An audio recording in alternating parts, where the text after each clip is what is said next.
পার্টির কর্মীরা অনেকে ঘরছাড়া। এই অবস্থায়ও যেইভাবে আমাদের কর্মীরা ভারতীয় জনতা পার্টির পতাকা নিয়ে রণে মনে জঙ্গলে এবং মাঠে ঘাটে যেইভাবে লড়াই করছে, তাদেরকে আমি আমার তরফ থেকে নমস্কার জানাচ্ছি। এবং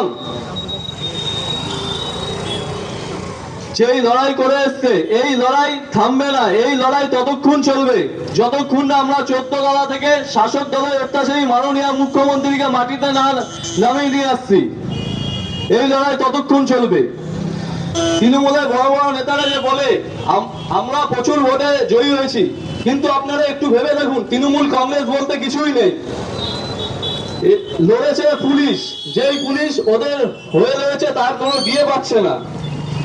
সেই মাননীয়াকে বলতে চাই, সেই পুলিশকে একটু নিরপেক্ষ বা একটু সরিয়ে রাখুন, বা নিরপেক্ষভাবে ভোট করাতে বলুন। তাহলে দেখবেন ভারতীয় জনতা পার্টির কর্মীদের কোনো সময় লাগবে না এই অত্যাচারী শাসককে সরাতে। তৃণমূলের বড় বড় নেতারা বলে যে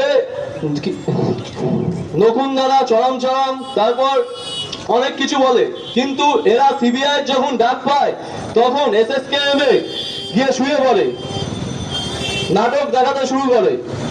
তাদেরকে বলবো, একদিন না একদিন সিবিআই চা খেতেই হবে, সেই চা কিন্তু খুব কড়া হবে, ঠিক আছে? এবং তারা যে কর্মটা করছে আজকে, সেই কর্মের ফল একদিন না একদিন পাবেই। তাই তৃণমূলের সমস্ত নেতা ও কর্মীদের বলতে চাই, এখনো সময় আছে, শুতে যান, না হলে এরপর সাধারণ মানুষ আপনাদের রাস্তায় নামিয়ে কিন্তু ফেরাবে। তখন কিন্তু আপনাদের কিছু করার থাকবে না।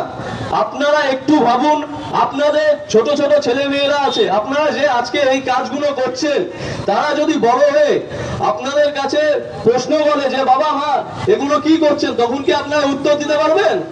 পারবেন না। আপনাদের নিম্নতম যদি লজ্জা থাকে, তাহলে আপনারা এখনো শুধরে যান। এই বলে আমার ক্ষুদ্র বক্তব্য শেষ করলাম। ভারত